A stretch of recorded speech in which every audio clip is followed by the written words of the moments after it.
Hey guys, it's Alex with the local lowdown here, far, far away from Fredonia at the Amityville Music Hall, and I am here with Goalkeeper. Do you mind introducing yourselves? Hey, what's up, man? I'm Mark from Goalkeeper, play guitar. Sweet, thank you so much for talking to me today. So you guys have a plethora of shows, coming up in the near future. You guys are at the Atlantic City Beer Festival. You're going to be playing with Cliff Diver, calling out captains. How does it feel to be playing shows back to back to back this summer? I mean, we don't want to do anything else, so it works out perfectly. But there's a lot of shows we're playing, especially like with the AC Beer Fest. We're playing with Thrice and Alkaline Trio. They're two idol bands that we've always wanted to like open for, and the fact that like our hard work got us there is pretty insane. Cliff Diver blowing up, so the fact that they wanted to spend any bit of time with us is awesome. And same thing with Calling All Captains. Like when these bands want to spend time with us, they want to take us out on the road, they want to get to know us, play shows, they respect what we're doing. It just is so validating, so we're very stoked. No, yeah, that's awesome getting so many shows, being able to see all parts of the country and, play your music. But talking about your music, your EP Bad Times Don't Last, just recently hit 2 million streams on Spotify not that long ago. How is it, seeing the success from your EP and, how do you plan to grow following this? I mean, it was never expected. I mean, I know a lot of bands say that, so it's not like a new statement in any way, but the fact that these songs we create in our practice space, messing around, drinking beer, writing a goofy song actually goes somewhere is pretty wild and insane. And so as far as like growing, I think the biggest thing is that so many people are investing their time to see us or listen to us. Like they're sharing our music, they're buying our merch, they're coming to a show. They could literally be doing anything else with their time, but they're choosing to give us a few minutes of their time to listen to a song, or they're choosing to give us their night to come and see us play and sing our lyrics. So I think that is the motivation to grow and just write better songs, play better, just learn how to be a little bit more unique as a trio with how we play, and really make sure like the personalities and the relationships are there. Because like I said, these people could literally be spending their time doing anything else but listening to us, buying our merch, coming to our shows. So everyone deserves the best version of ourselves that we can possibly give. No, yeah, absolutely.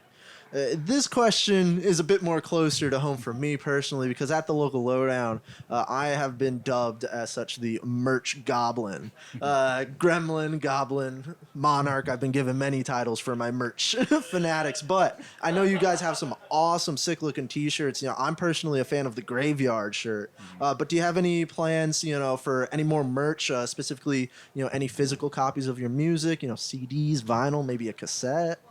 So with our new LP coming out this year, we're definitely going to have vinyl for that. But with merch, like we really just try to find really cool artists that seem to like what we're doing and we like what they're doing. So we try to be collaborative and create a unique concept for whatever song we kind of want to promote, like the graveyard shirt. Shout out Hey Studio, Edmundo is the man. And we actually learned a lot from our friends in House and Home out of Richmond and about the designing and the quality of the merch. Because again, going back to the previous question, people are choosing to spend their money on us. So let's give them a really cool design that they want to show to their friends. Let's give them a really good quality t-shirt that lasts more than a couple washes before it starts to fray or peel or something. So that's always been kind of like our motivator, especially as we grow and we can start really investing in the higher quality merch, the higher quality designs, and that's kind of where it is with that. So again, just stoked that people want to buy our t-shirts in general. No, yeah, always love seeing bands come out with some awesome looking merch. It's how we make our money. So if you don't pay attention to the merch, it's also like the biggest marketing. If you have a really cool design and you're walking around like a music festival and someone sees your band name with a really cool design, that creates more conversations. We've had several shirts in the past that our friends from places like Pittsburgh, Virginia, Australia, even in international, have like messaged us and said, hey, like I wore your shirt, and the amount of comments or pictures I was asked to be taken with because of how cool your merch was.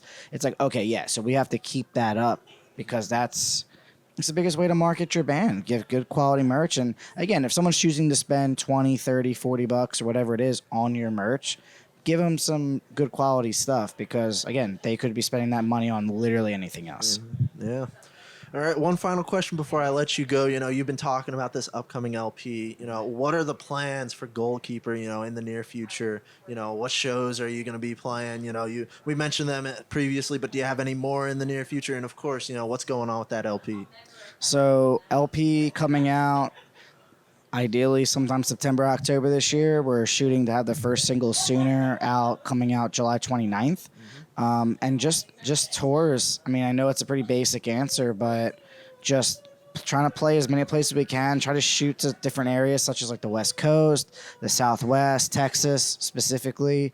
We're very fortunate enough that we've been able to grow our friends and our fan base in certain areas that we can play and then use that to go further and be able to, financially sustain that, which is a really hard thing to do for a band that doesn't have a big touring budget like some of these bigger bands do. So I guess that would be the biggest plan, releasing some songs over the summer, record in the fall, and then just tour our butts off and try to play as many familiar cities we've played, such as Long Island, Fredonia, Buffalo, Rochester, but then also going to a lot of new places, like I said, West Coast, and maybe even international like Canada and the UK. That's a really big goal for us in the next year. Yeah, I hope you guys, meet those goals, and I'm excited to see, what's going to be coming out of Goalkeeper in the near future. Thank you, man. All right, well, thank you once again, for sitting here with me outside of Amityville Music Hall. Thank God the rain stopped. Yeah, thank God the rain stopped. It was like a tsunami out here.